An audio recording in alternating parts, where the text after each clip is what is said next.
The winter this year descended heavy and grim upon Animal Farm.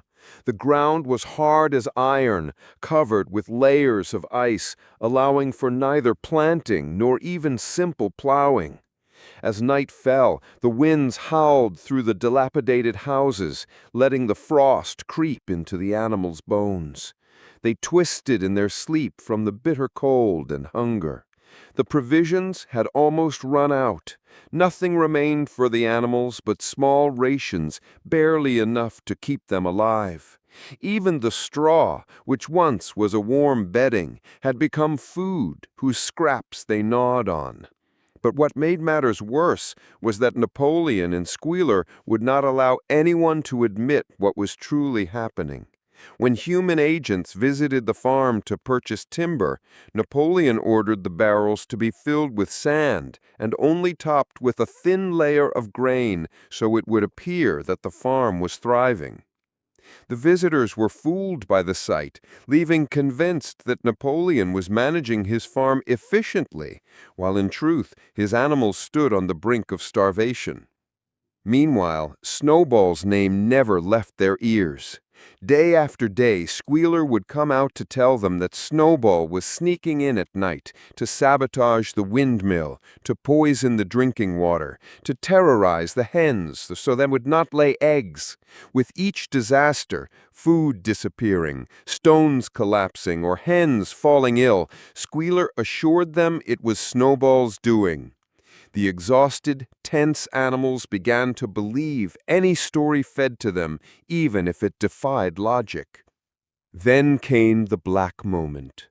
On a cold morning, Napoleon ordered everyone to gather in the farmyard.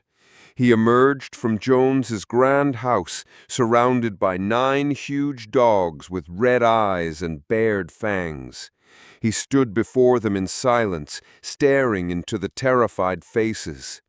Then he ordered 4 pigs to step forward. They were trembling so much they could not speak. They confessed, under the threat of the growling dogs circling them, that they had secretly collaborated with Snowball.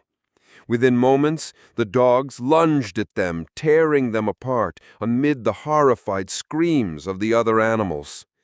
Next came 3 hens, who confessed they had conspired with Snowball to sabotage the harvest, followed by a group of sheep, geese, and cows, all admitting to strange betrayals that seemed either drilled into them or concocted from sheer fear. And each confession ended the same way, with fangs, blood, and snow turning a dark, ominous red. When it was over, the ground was strewn with bodies, and the air was thick with the stench of death.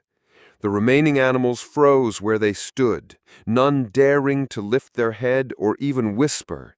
Even the revolutionary song "Beasts of England," which they had once sung with such fervor, now slipped from their mouths like a faint, frightened moan.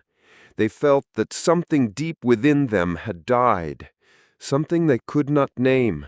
Perhaps it was their hope, or perhaps their dignity.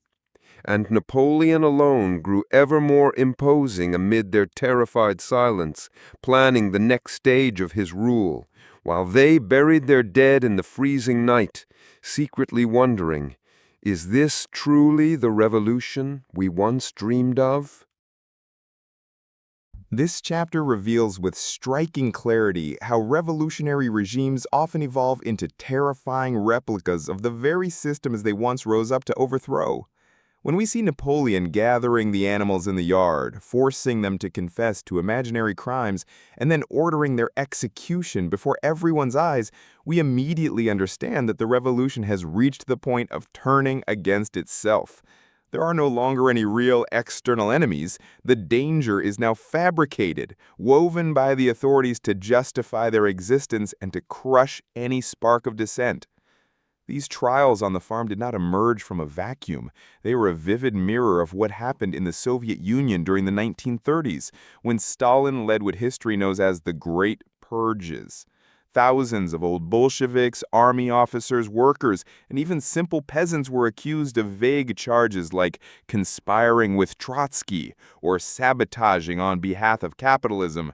Under threat and torture, they confessed, then were executed or sent to the Siberian gulags.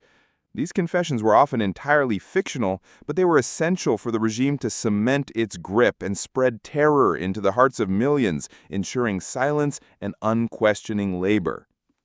Snowball in the novel is a clear stand-in for Trotsky, the man who helped lead the Bolshevik Revolution but later clashed with Stalin's vision, resulting in exile and relentless pursuit until his assassination. In Animal Farm, Snowball becomes the scapegoat for every failure. When the windmill collapses, it isn't due to the winds, or hunger, or the cruelty of nature. It is blamed on Snowball's treachery. Stalin did precisely the same. Every economic crisis, every industrial shortfall, every poor harvest was justified as a result of plots by enemies of the people, agents of capitalism, or Trotskyist spies. Even more chilling is the fact that the animals who confessed to their betrayals were never actually guilty. Some perhaps truly believed they were, crushed by fear, while others simply said what was demanded to spare themselves from the dog's fangs. Here lies the deepest level of horror. When the will of a living being is so thoroughly broken that it can no longer distinguish right from wrong, or its own truth from what it is indoctrinated to repeat, this internal collapse of individuals lays the strongest foundations for tyranny. And when the bloody spectacle finally ended on the farm and silence reigned out of sheer terror, we realized that the revolution had died at that very moment. It died not because Napoleon declared it so, but because fear now ruled hearts more powerfully than any principle or hope. This is the bitter paradox Orwell wanted us to see. The revolutions, when they stray and are devoured from within, can become even more brutal than the regimes they toppled. Fueled by myths and imaginary enemies, upheld by false confessions and innocent blood.